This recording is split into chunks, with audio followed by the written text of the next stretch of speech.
On Christmas morning, the front door was locked from the inside. I rang twice. No one answered, but I could see the table was already set for everyone but me. Christmas morning air bit at my cheeks as I stepped onto the porch of my son's house, cradling a tin of gingerbread cookies in my arms. I had spent the night at Rose Hill Home, visiting my old roommate Marjorie, who never had visitors anymore. I left early before sunrise because I wanted to surprise my granddaughter Emma. The cookies were still warm. I had even tied a little red ribbon around the tin. I rang the bell once, then twice. No answer, but I could see them. Through the frosted glass by the door, I caught glimpses of movement, shadows, colors, and then clear as day, the dining room. The table was already set. Candles flickered, silverware shimmered, plates stacked high, laughter floated through the walls, wine glasses clinked together. I pressed my face closer to the door. Emma's little chair was at the table. I could see her blue sweater. Her hair was braided just like I used to do it. But there was no place set for me. I knocked again, this time louder. Footsteps approached. The door cracked open with a jolt. Sabrina stood there, arms crossed over her red cashmere cardigan, her lipstick too bright for morning, her voice sharper than the cold wind. "What are you doing here?" she hissed. I tried to smile. "I thought I'd surprise you." "I brought Emma the cookies she likes, the ones with cinnamon and molasses." Sabrina rolled her eyes. "I told you yesterday, today's just for immediate family." "I am family," I said gently, raising the tin just slightly. My hands trembled. Before she could speak, Brad appeared behind her. "My son, my only child." He looked tired or maybe annoyed. His voice was flat, impatient. "Mama, we talked about this. You said you were staying over at that place. You can't just show up unannounced." "I came back early," I said. "I missed you all." His tone changed, dropped, turned into something ugly. "You missed us after all the times we've had to clean up your pills, your whining, your doctor's bills. You're lucky Sabrina even agreed to take you in after the nursing home, and now you think you can just walk in here and ruin Christmas." I swallowed hard. "I do not want to ruin anything. Brad cut me off. Go back to your room. Or better yet, back to that place. Don't stand here embarrassing yourself. And us. You look like one of those sad old ghosts outside department stores," Sabrina added. "She probably just wants to sit at the table so someone can pity her." I stood there silent. The tin of cookies felt heavy. So did my chest. Then I nodded. "Of course," I said softly. "I understand." I turned away. I did not cry. I would not give them that. The hallway smelled of pine and roasted ham, but none of it felt warm. I walked slowly past the living room, past the gifts stacked neatly under the tree that I had helped decorate. My picture was no longer on the mantel. It had been replaced by a porcelain angel holding a golden harp. At the back of the house, just past the laundry room, was the place they called my space. It was not a room. It was a storage closet that used to hold holiday decorations and cleaning supplies. They had cleared a path between the boxes and laid down a cot. No window, just a dangling light bulb and a pile of old blankets. That was where they kept me. I closed the door behind me, the cookies still in my hand. My legs buckled slightly as I sat down on the edge of the cot. I listened. The sound of music filtered through the walls. Frank Sinatra's voice crooning, "Let it snow." Laughter erupted from the dining room. A cork popped. Someone shouted, "Merry Christmas!" And all I could think was how small this space felt when the world outside was so wide and full of life. I opened the tin, took out one cookie, and placed it on a napkin for Emma, just in case. I stared at the phone beside my cot. I wanted to call someone, anyone. But there was only one person I wanted to hear from. Maya, my granddaughter from my late husband's side. She was not real family to Brad and Sabrina, but to me, she was everything. I had not told them I installed a small camera in this room. Brad had gifted it to me last year so I could check in on Marjorie at the nursing home. They never asked for it back. They forgot it existed, but I remembered. And I had connected it to an old app, one that still linked to Maya's account. Earlier that week, I had begun sending her clips. Nothing dramatic, just my daily routine. But last night, I recorded the moment Sabrina threatened to take my medication away because I coughed too loud during her call. Now I sat there, cookie untouched, fingers shaking, not from cold, but from something deeper. Anger, not rage, but something more ancient. A flame, a line. I turned the camera back on. I leaned close and whispered, "Merry Christmas, darling. If you can hear me, I think it is time." Then I pressed send and waited.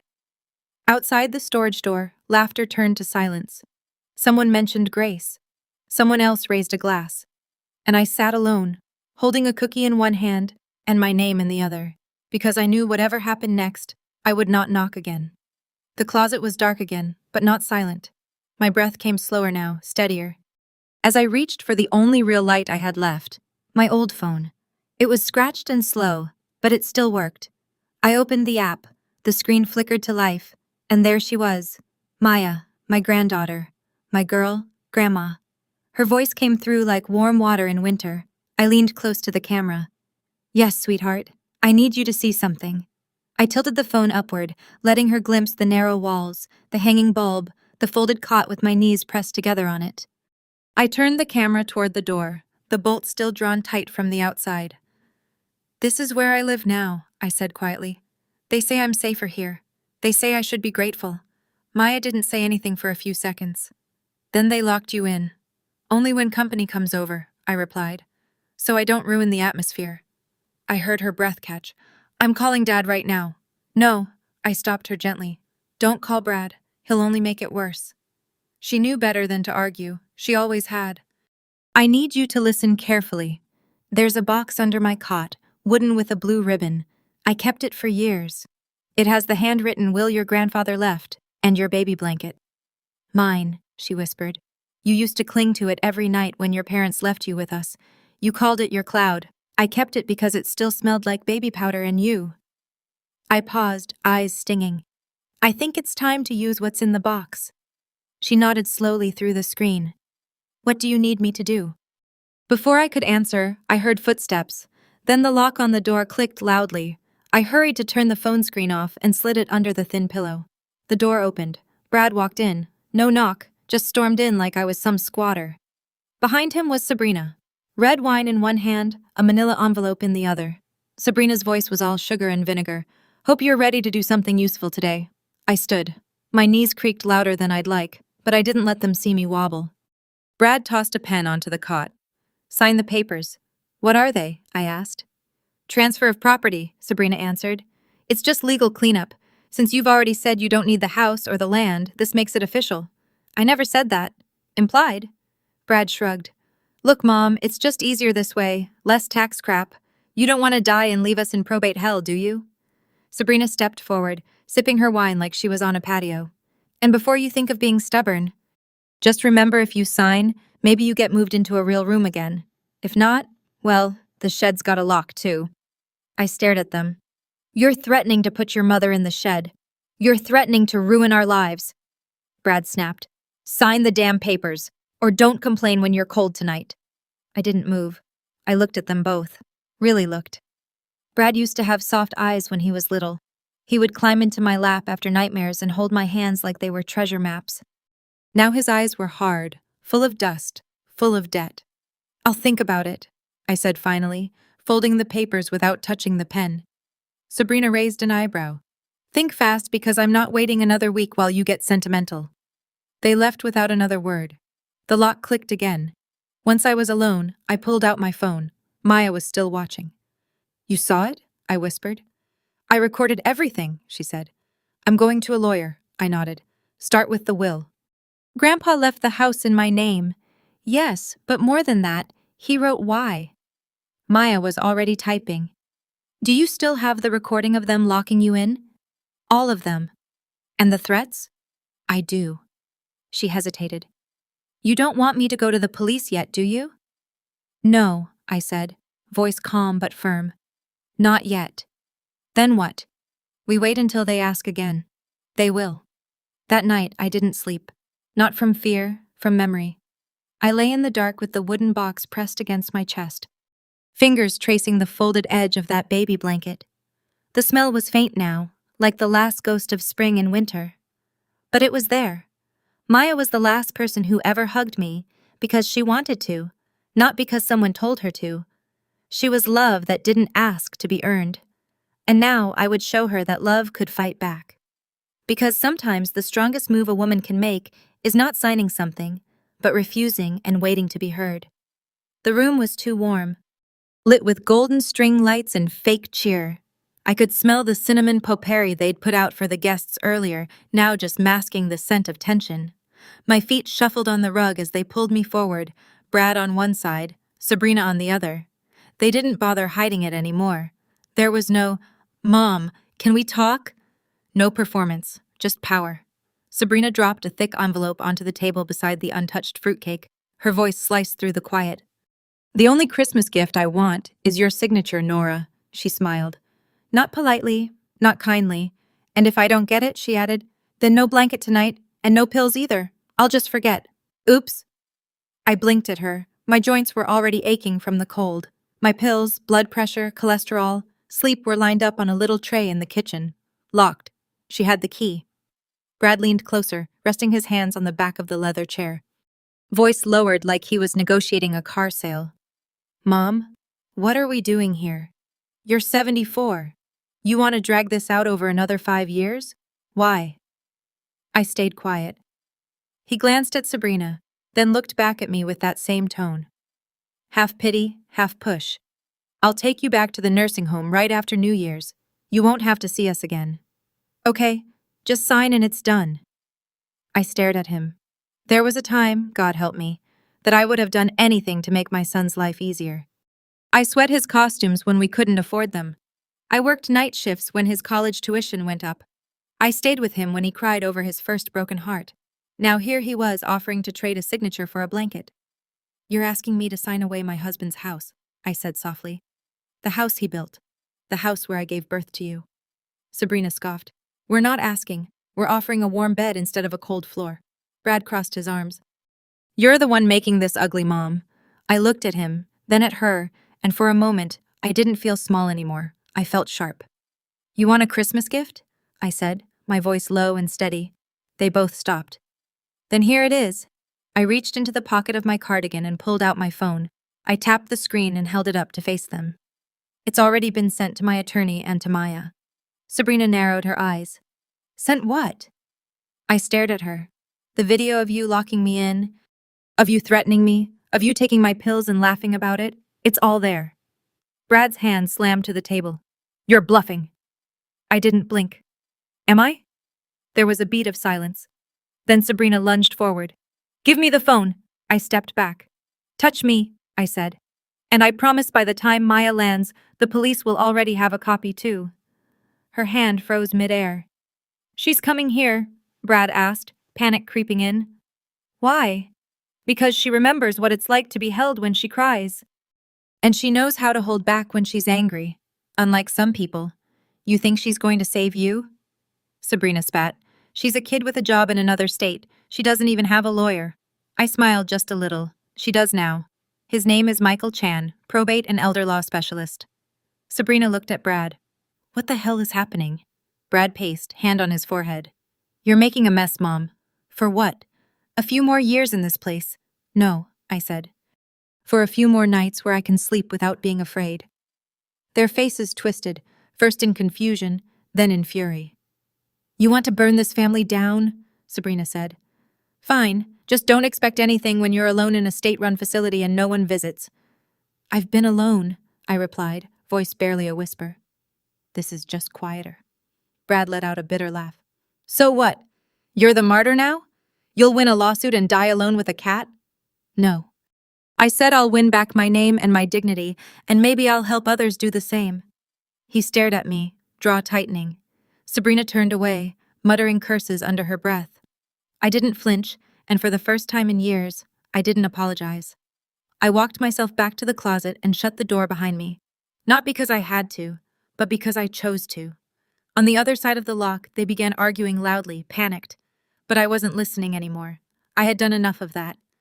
Now it was their turn, to listen, to fear, to wonder what Mayo would say when she walked through the front door. Because this year, Christmas didn't belong to the people who shouted. It belonged to the woman who finally whispered no, and meant it. It was quiet that morning, too quiet. Not the peace of Christmas morning. The uneasy silence of people who had something to hide. I was sitting in the little storage room wrapped in the old quilt I'd smuggled from the nursing home when I heard tires crunching over the frosted driveway. Not hurried, deliberate. Then came the knock. Sharp, polite, confident. 3 times I heard Sabrina's footsteps first, heels clicking fast down the hall, then stopping short. Then Brad's voice low and irritated. "Don't answer it. It's probably just the neighbors." But the knock came again, and this time there was a voice. "This is Maya Walker. I believe my grandmother lives here." The silence that followed was the most delicious sound I had heard in months. I opened the storage room door just to crack, just enough to hear Brad mutter a curse under his breath and swing open the front door like a man who still thought he had control. Maya stepped in. She looked older than I remembered, but in the best way, stronger. Her hair was pulled back in a braid, her coat simple, her boots still wet with snow. And behind her stood a man in a dark suit and a tan trench coat, holding a briefcase. "Who the hell is this?" Sabrina snapped, already marching in. "This is my lawyer," Maya said calmly. "Mr. Conway, probate and elder abuse. He's been reviewing footage since 3 a.m. Sabrina crossed her arms, the way she always did when she was about to lie. "That's not legal. You can't just walk in here. This is Brad's house." Maya turned to her, standing tall and unflinching. "I'm not here to take a house," she said. "I'm here to return a name." She walked past them without flinching, through the hallway and toward the living room, where the fireplace still glowed faintly. There above the mantel hung the old plaque Brad had refused to remove, even when he stripped the house of everything else that mattered. Walker Residence, 1973. The name of my husband. The name they used to demand money from me to justify locking me in a room like an attic secret. Maya turned to me then, and I saw it. The same eyes I used to rock to sleep when her mother went back to school. The same little girl who cried when I'd burned her cookies and hugged me. Anyway, she stepped forward, reaching into her coat pocket, and then she held it out.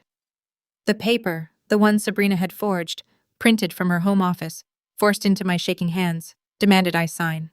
The fake power of attorney that said I was of sound mind, and still gave it all away. Maya looked at it. Then she tore it down the middle, slow and deliberate, her eyes never leaving mine. "I remember you, Grandma," she whispered. "I remember your real signature. The way you taught me to make the loops neat. This isn't it." I started crying before I realized it. But not because I was hurt. Because I was known. Brad tried to recover, his voice rising. "You can't do this. That's my father's house. You don't even live here." Mr. Conway finally spoke calm as ever. "This home, according to county records, was left in a living trust to Mrs. Nora Walker with survivorship rights. Attempting to coerce a transfer under threat of neglect constitutes felony elder abuse in the state of Colorado." Sabrina palled. "We didn't hurt her." Maya stepped between them. "You hurt her every day," she said, "when you locked her in that room. When you treated her like a burden, instead of the woman who raised a son and buried a husband." She looked back at me, her voice softer now. "I'm not here to punish anyone. I'm here to remind you that this house wasn't built by cruelty. It was built by love, and no one who uses hate to decorate it deserves to keep the keys." Brad sputtered, looking to Sabrina, who had no more words, just a face full of fear. I stood, my knees trembling but heart steady, and walked over to Maya. Her arms opened without hesitation, and I fell into them like I had been falling for years. But finally, someone had caught me. "I missed you," I said. "I never left you," she whispered. "I just didn't know how bad it was. But I do now." Then she pulled something else from her coat, a small baby blanket, soft and yellowed with time, the one I'd kept in a cedar box, the one I used to wrap her in when her mother dropped her off in the morning. "You kept it?" I asked. She smiled. "Of course, I'm not like them." No, she was nothing like them. She was the last heir, not just of a name, but of decency, of memory, of love. And finally, I wasn't alone anymore. Not in this house. Not in this fight. And never again in this life. They called it the People versus Bradley and Sabrina Walker, but to me it felt more like the world versus forgetting. The courtroom wasn't grand like in the movies, just 4 cream-colored walls, a wooden bench for the judge, and a cross above her head that caught the winter light like something sacred. Still, the silence in that room had weight. Maya sat beside me, holding my hand. Her grip was steady, warm, and real. Like a lighthouse you could feel through the fog. The prosecutor stood first. "Your Honor," she began, "this is not a case about inheritance or family disputes. This is about dignity. This is about a woman who was locked away in a storage room during Christmas in her own home." Brad sat across from us in a stiff gray suit, pretending not to sweat. Sabrina wore a tight black turtleneck and didn't make eye contact with anyone. But the room began to shift the moment the screen lit up. "Please direct your attention to Exhibit A," the prosecutor said. And then came the video. From the grainy lens of the baby monitor I had hidden in the shelf. The whole world watched. First Brad bursting into the room, voice raised. "You sign this or you can rot in that room for all I care." The courtroom gasped as the next part played. Brad sweeping a bottle of pills off the nightstand with the back of his hand, sending them skidding across the floor. I could hear my own voice in the background. Too calm to be safe. "Please, I need that for my blood pressure." Then Sabrina, arms crossed in the hallway, blocking the kitchen. "You already had dinner yesterday," she said. "We don't need a second stomach eating leftovers. That food's for the kids." More footage followed. Clips Maya had compiled with date stamps, audio enhancements, everything. There was Brad laughing to a friend on the phone. "She thinks we brought her home out of love. Hell, it's cheaper than a nursing home." And Sabrina, smirking as she turned the key to the storage room. "Sleep tight, Grandma Dust." The jury looked sick. One woman dabbed her eyes with a tissue. I wanted to crawl out of my skin, but Maya's hand tightened around mine. A silent message. "We are seen now." Then came the defense. Sabrina stood and hissed. "She's old. She forgets things. We were doing our best. This is all an act." The judge banged her gavel. "This court will not tolerate gaslighting the victim." Brad's attorney tried next, claiming Mr.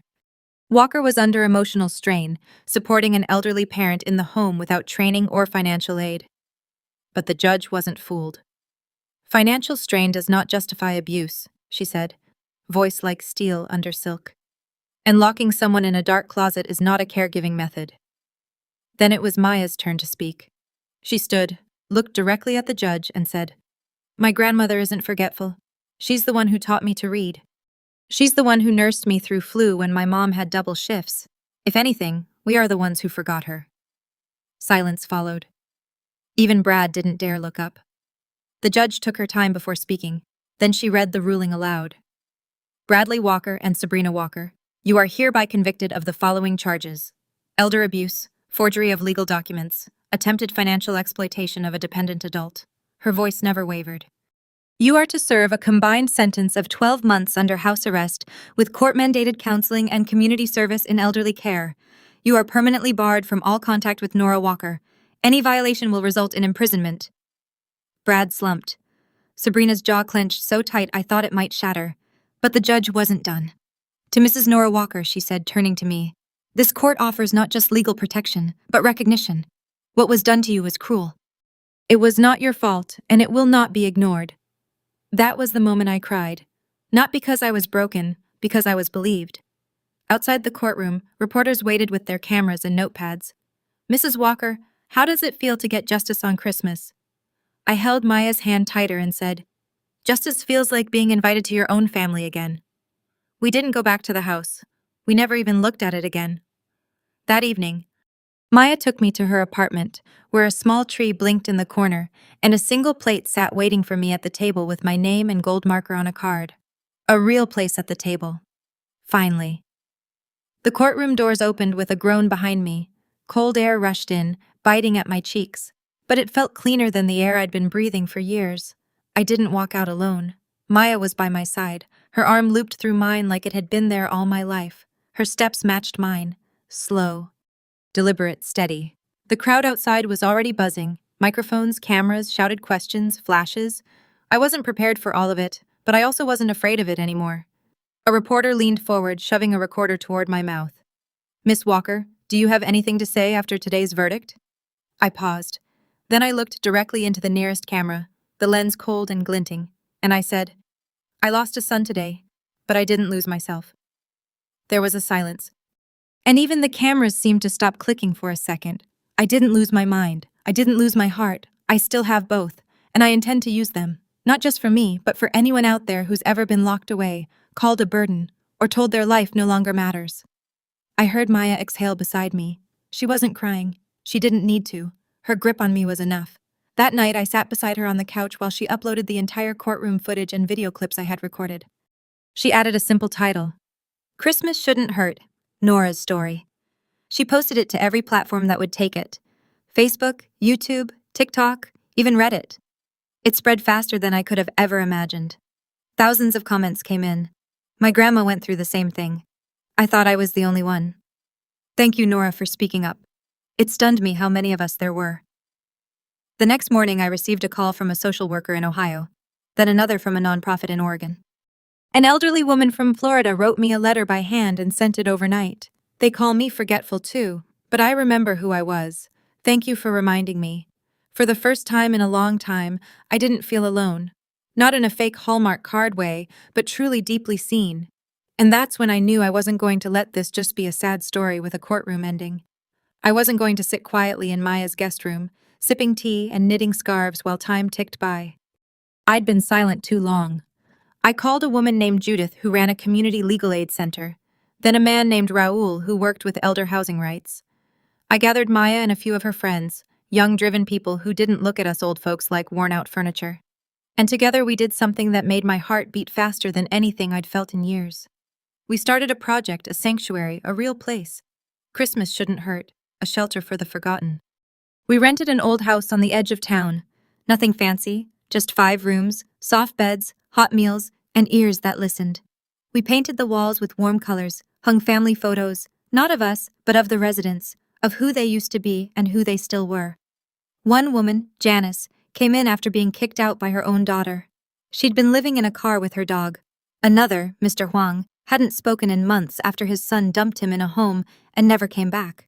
Slowly, gently, we helped each other thaw out, and at night, when the lights dimmed and the fireplace cracked, we told our stories, not out of pity, but out of pride. I never saw Brad again. I suppose he's out there somewhere, angry and ashamed.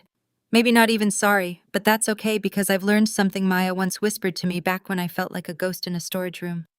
Sometimes we don't lose people. They just lose the right to be close to us. That stuck with me. So now when people ask me if I'm sad about losing my son, I tell them this. Yes, I'm sad, but sadness isn't weakness, and it's not the same as defeat. Because in losing him, I found my voice.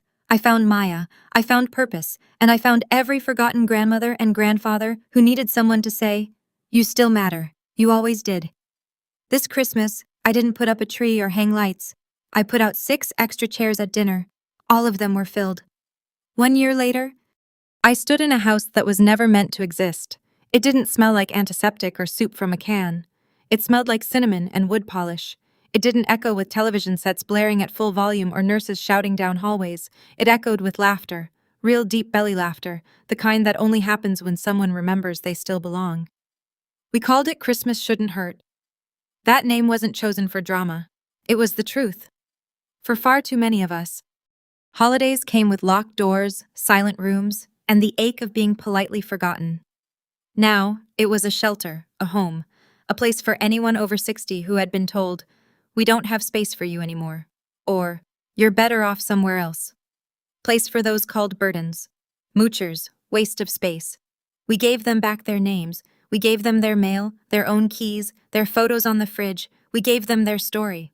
Maya and I ran the place together. She took care of logistics, advocacy, the website, the young volunteers. I ran the front porch, the kettle, and the listening chair by the fireplace. Every soul who walked through our door had something in common. They had been made to feel invisible. They came with bruises, not just on skin, but on memory, confidence, trust. Some, like Mr. Layan, had been dumped at shelters by their own grandchildren. Others, like Miss Patty, had been forced to sign over their pensions in exchange for a fold-out couch. We never asked too many questions. We just gave them warmth and options because one of the most dangerous lies people like us are told is that we have no options. One of the first things we hung in the house was a wooden frame placed right at eye level in the main hall. Inside was a piece of old paper, the edges fragile, stained by years and time. It was the last note my husband ever wrote to me. He had hidden it in his desk drawer beneath a stack of insurance documents and war medals. I only found it after he passed. I had read it again the night I was locked in the storage room, and again after the trial ended. Now it lived here. It read, "If you're reading this, it means you were stronger than they thought. And I knew you would be. I know you'll keep speaking, especially when they try to tell you you're just a burden." Sometimes I would stand in front of that frame and whisper, "I didn't stay silent, Charles, not even when it cost me everything." Because I had gained something greater. Not long after the shelter opened, we began receiving letters, donations, calls from other cities. A woman in Wisconsin opened her own branch of Christmas Shouldn't Hurt. A retired judge in Vermont offered to fund legal defense for seniors fighting coercion. A teenager in Texas ran a fundraiser and wrote us a note that read, "You helped my Nana leave a house that didn't love her." Each story hit me like waves, but they didn't drown me. They lifted me. That December, as snow fell soft outside our window and the fireplace flickered low, we held our first community dinner. No suits, no speeches, just a long wooden table, mismatched chairs, and real food. Not just for nourishment, but for dignity. Maya baked pies. I made the gingerbread cookies. Just like I had that Christmas, I was locked out, left to knock on a door that would never open for me. Except now, I didn't need their door. I had built my own. One of our residents, Miss Eloise, raised her glass that night and said something I'll never forget. Growing old doesn't mean disappearing. It means arriving, finally. We clinked our glasses, and I looked around the table, at the faces once discarded, now radiant under soft candlelight. At Maya, whose hands had lifted me out of darkness. At myself, no longer a ghost in a storage room, but a voice with a place and a purpose. This wasn't revenge, it was redemption. And in a world that's always trying to move past people like me, I had made something impossible to ignore. I don't know how many more Christmases I have left, but I know this. None of them will hurt. Not anymore. It was Christmas Eve again, but this year the cold felt different. Crisp, but not cruel. Like a memory you had finally made peace with. Maya was in the kitchen laughing with a group of young volunteers as they chopped carrots and argued over the right way to roast sweet potatoes. They had driven through snow and sleet from 3 different counties just to be here tonight. I stepped into the dining hall, our dining hall, where 12 chairs were neatly lined around a long oak table. Each seat had a name card, each plate had silverware, folded napkins, and a sprig of rosemary for no reason other than that it was beautiful. I looked around and took it all in. Mrs. Eloise was humming carols in her wheelchair, while a boy in a Santa hat painted her nails. Mr. Leon was setting down pictures of cider, and every time someone tried to help, he waved them off with a grin. My hands may shake, but my memory still knows where the apple juice goes. There was no tension, no biting words, no locked doors, and absolutely no one sitting alone.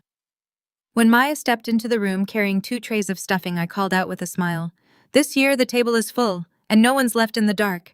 She beamed at me, eyes gleaming with the same fire I once saw in her mother, God rest her soul, and came to kiss my cheek.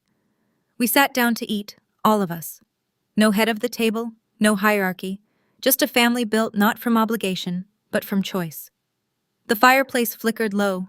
Carols played softly on the old radio. The tree in the corner sparkled with mismatched ornaments donated by our residents.